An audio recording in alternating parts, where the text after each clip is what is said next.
அக்னி குஞ்சொன்று கண்டேன். அதை அங்கொரு காட்டிலோர் பொந்திடை வைத்தேன். வெந்து தணிந்தது காடு, தழல் வீரத்தில் குஞ்சென்றும் மூப்பென்றும் உண்டோ. இன்னொரு முக்கியமான விஷயம் என்ன சொல்கிறேன் அப்படின்னா, இது ஒரு ப்ரொமோஷனோ நீங்கள் பிட்காயின் வாங்குங்க வாங்காதீங்க அப்படிங்கிறதோ கிடையாது.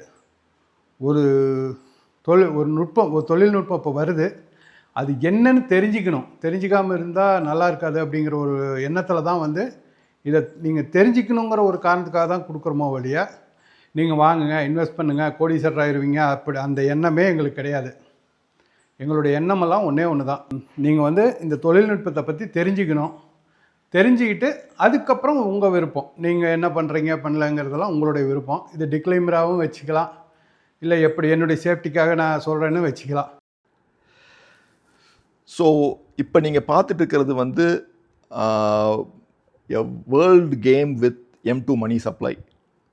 M2 money supplyங்கிறது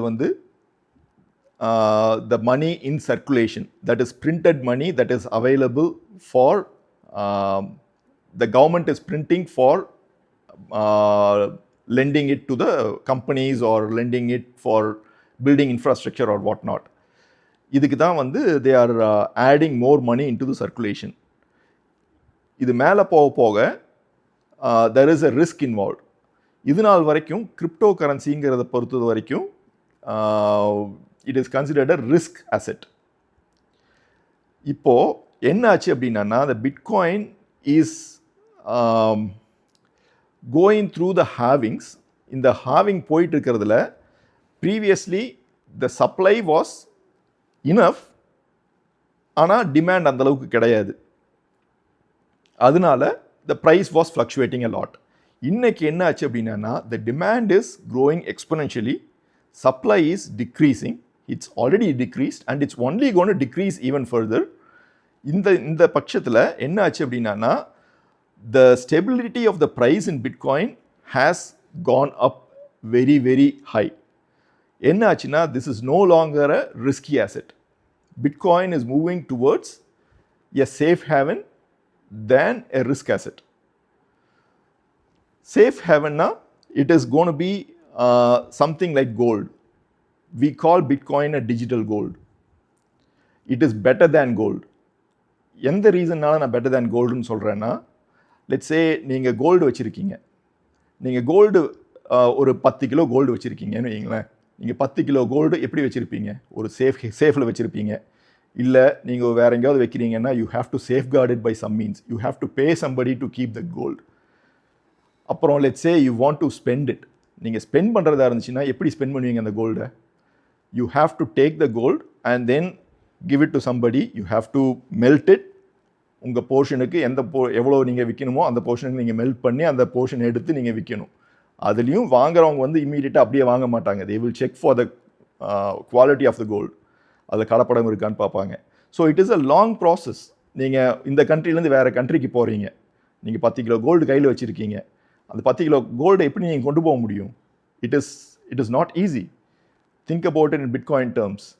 bitcoin if you have a brain wallet, it's in your brain. நீங்கள் எங்கே போனாலும் யூ கேன் யூஸ் இட். நீங்கள் எந்த ஊருக்கு எந்த கண்ட்ரிக்கு போனாலும் it's in your brain and nobody can take it from you. கோல்டாக இருந்துச்சுன்னா யாராவது திருடிட்டு கூட போகலாம், கன் பாயிண்டில் திருடலாம். ஆனால் பிட்காயின் என்ன பண்ண முடியும்? there is no way anybody can steal the Bitcoin from you unless you give it. It's a safe haven asset. Another thing is, நான் இப்போது பொய் சொல்லலாம். கேஷில் டீல் பண்ணுறதா இருந்துச்சுன்னா நான் பொய் சொல்லலாம். கண்டுபிடிக்கிறது ரொம்ப கஷ்டம். நான் கோல்டு வச்சுருந்தாலும் நான் பொய் சொல்லலாம். அதுவும் கண்டுபிடிக்கிறது ரொம்ப கஷ்டம். அதை வெரிஃபை பண்ணுறதுக்கு ஒரு ஆள் வேணும். நீங்கள் தேர்ட் பார்ட்டி ஒரு ஆளை வச்சு தான் நீங்கள் டீல் பண்ணணும். நீங்களாக டைரெக்டாக டீல் பண்ண முடியாது. இப்போ பிட்காயினாக இருந்துச்சுன்னா நான் யாருன்னு உங்களுக்கு தெரிய வேண்டியதில்லை, நீங்கள் யாருன்னு எனக்கு தெரிய வேண்டியது கிடையாது. ஆனால் இந்த டிரான்சாக்ஷன் நம்ம பண்ண முடியும். ஏன்னா இட்ஸ் ரிலையபிள் டிரான்சாக்ஷன். நான் பண்ணும்போது எங்கிட்ட பணம் இருந்தால் மட்டும்தான் அந்த டிரான்சாக்ஷன் எழுத முடியும், அந்த டிரான்சாக்ஷன் நடக்கும். எங்கிட்ட பணம் இல்லைன்னா அந்த டிரான்சாக்ஷன் நடக்காது.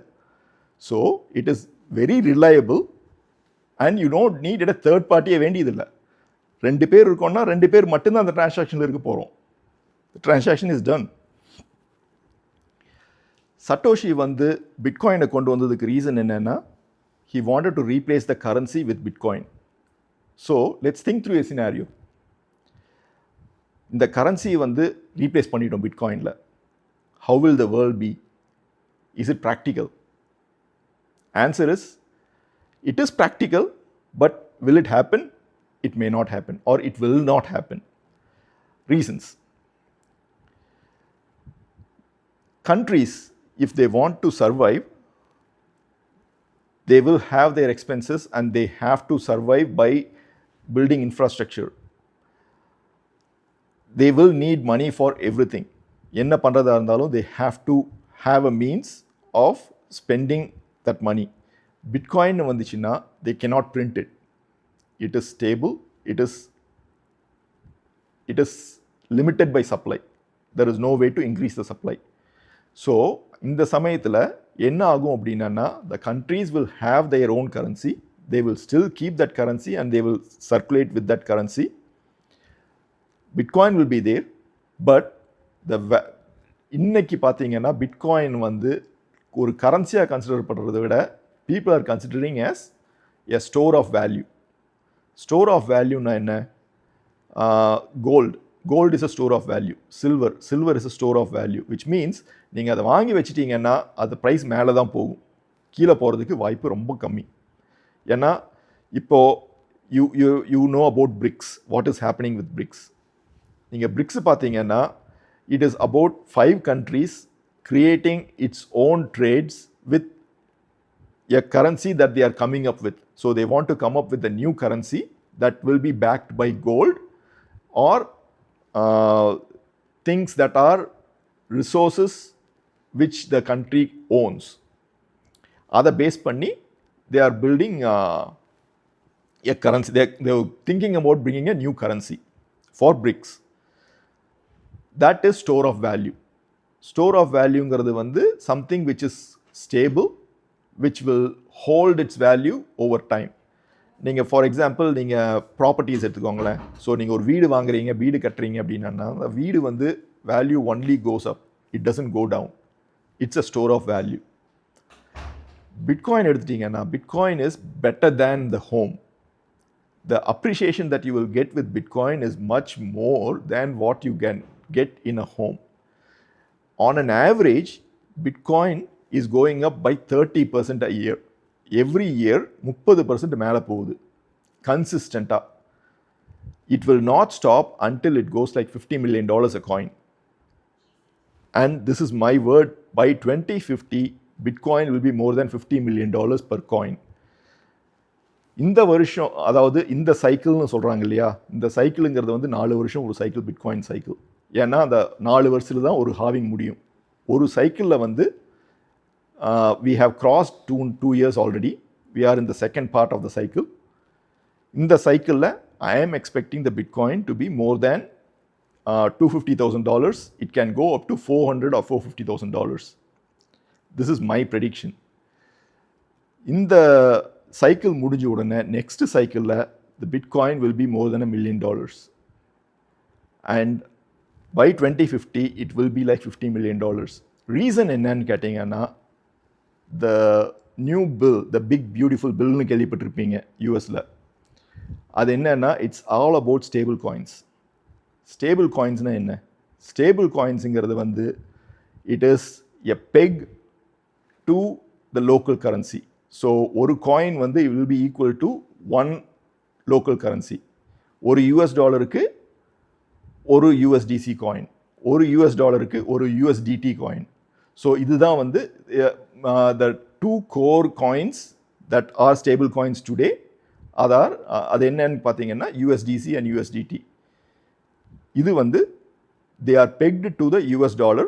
அவங்க என்ன பண்ணியிருப்பாங்கன்னா they will have equivalent US bonds or gold in their treasury to இதை வந்து they have to verify that they have the holdings of the currency or the bonds or the gold at any time there is an audit.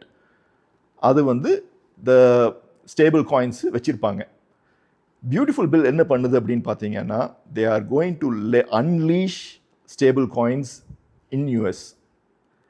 How? This is going to be a shocking for you. Every single asset, அதாவது ஒரு வீடாக இருக்கலாம்,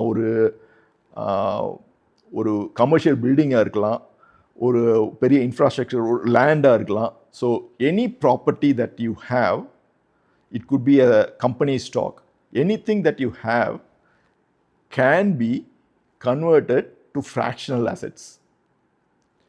Fractional assetsங்கிறது வந்து, for example, ஒரு building இருக்குது அப்படின்னா, ஒரு பில்டிங்கை இன்றைக்கி நீங்கள் ஒரு டிரான்சாக்ட் பண்ணணும், ஒரு சேல் பண்ணணும்னு பார்த்தீங்கன்னா, you have to find a buyer who can invest so much மணி.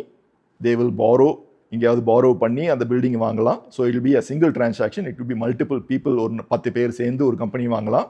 இல்லை ஒரு ஃபண்டை ரைஸ் பண்ணி இன்வெஸ்ட்மெண்ட் வெஹிக்கிள்பாங்க. அந்த இன்வெஸ்ட்மெண்ட் வெஹிக்கிளில் நிறைய பேர் பணம் போட்டிருப்பாங்க. அந்த investment vehicle will buy the property. இந்த ப்ராப்பர்ட்டி வந்து இது நாள் வரைக்கும் it use to be a single transaction. இப்போ என்ன ஆச்சு அப்படின்னா, இந்த ஒரு ப்ராப்பர்ட்டியை they are going to divide it by small pieces, and every single piece can be sold in the market. And what is the market? World is the market. And how are they going to do it? It is through the stable coins. So in the properties allame vandu, they are going to convert into stable coins which will come into the market. Anybody will be able to invest in US assets. Imagine you have an option. உங்களுக்கு ஒரு option இருக்குது. நீங்கள் இங்கே இருக்கிற stock வாங்கலாம், இல்லை யூஎஸில் இருக்கிற ஒரு ப்ராப்பர்ட்டியை வாங்கலாம், இல்லை யூஎஸில் இருக்கிற ஸ்டாக் வாங்கலாம். ஸோ எவ்ரி சிங்கிள் ஸ்டாக் இன்னைக்கு நாஸ்டாக்லேயோ எஸ்என்பிலையோ, so if you are holding a stock in the US market, அந்த ஸ்டாக் வந்து இன்னைக்கு it's only digital and it is in an exchange. அந்த ஸ்டாக்கு எல்லாமே வந்து it's going to get digitised. எல்லாமே it's gonna be available on the chain. They are all gonna be available for the world to purchase. இது எதில் நடக்கும்? Stable காயினில் நடக்கும். So stable காயின்னா it's a pegged to the US dollar. Where else will the stable coin be used? Stable coins வச்சு பிட்காயினை வாங்கலாம். இப்போ யோசிச்சு பாருங்கள், யூ ஹாவ் யுவர் அசெட். அந்த அசெட்டை வந்து நீங்கள் ஸ்டேபிள் காயினாக மாற்றிட்டீங்க. அந்த ஸ்டேபிள் காயின் வந்து இட் இஸ் evaporating. ஏன்னா countries are printing money. You will try to safeguard the money that you have. What is your option? Easiest option? Bitcoin. So anybody who is getting a lump sum of money, they won't hold that as cash. அவங்க வந்து they will convert it into Bitcoin. அதில் தான் Bitcoin price is going to go up. The demand is going to go up. இப்போ நிறைய பேருக்கு மைண்டில் வந்து ஒரு டவுட் இருக்கலாம். BlackRock எடுத்துக்கோங்களேன். BlackRock has ETFs with Bitcoin today. What happens if BlackRock buys all the Bitcoin out there? இது ஒரு டவுட் இருக்கலாம் இல்லையா? Answer is this. Investors of Bitcoin, they are not thinking about Bitcoin as something that they can sell. They don't want to sell. நான் reason சொல்கிறேன். People who have money, they don't sell their assets. அதுக்கு பதிலாக என்ன பண்ணுவாங்க தெரியுங்களா? They will pledge it and get money from the bank. ஏன்னா அவங்க வச்சிருக்கிற அசெட் வந்து ப்ராப்பர்ட்டி வேல்யூ மேலே தான் போகுதே தவிர கீழே போகிறது கிடையாது. Let's say there is a property, மேன்ஹாட்டனில் ஒரு பில்டிங் இருக்குதுன்னு வச்சுக்கோங்களேன். மேன்ஹாட்டனில் பில்டிங் வந்து நான் அன்றைக்கி வாங்கும்போது $300,000 வாங்கியிருந்திருப்பேன் ஒரு 100 இயர்ஸ்க்கு முன்னாடி. அந்த $300,000 வாங்கின பில்டிங் வந்து இன்னைக்கு $300 million இருக்கும். It's only going up, it's not going to go down. நான் என்ன பண்ணுவேன்? I don't want to sell that building. அதுக்கு பதிலாக அந்த $300 million பில்டிங் வந்து நான் பிளெஜ் பண்ணி $1 million கடன் வாங்கிக்குவேன். What's the beauty of it? There is no tax. நான் கடன் வாங்குறதுக்கு வந்து நான் டேக்ஸ் கட்டணும்னு அவசியம் கிடையாது. இன்ட்ரெஸ்ட் பே பண்ணணும். எஸ், இன்ட்ரெஸ்ட் பே பண்ணுவேன். ஆனால் இன்ட்ரெஸ்ட் எவ்வளோ பே பண்ண போகிறேன்? எனக்கு அப்ரிஷியேஷன் எவ்வளோ இருக்க போகுது? Interest it could be 9% maximum R 11%. Appreciation over the time it is going to be a lot more than that 9% or whatever I am going to pay the bank. So Bitcoin வச்சிருக்கிறவங்க there are lending opportunities now where you can borrow and lend Bitcoin and you will get paid interest. There are so many platforms out there today. Now Bitcoin vachi I can pledge it and then I can borrow money against it.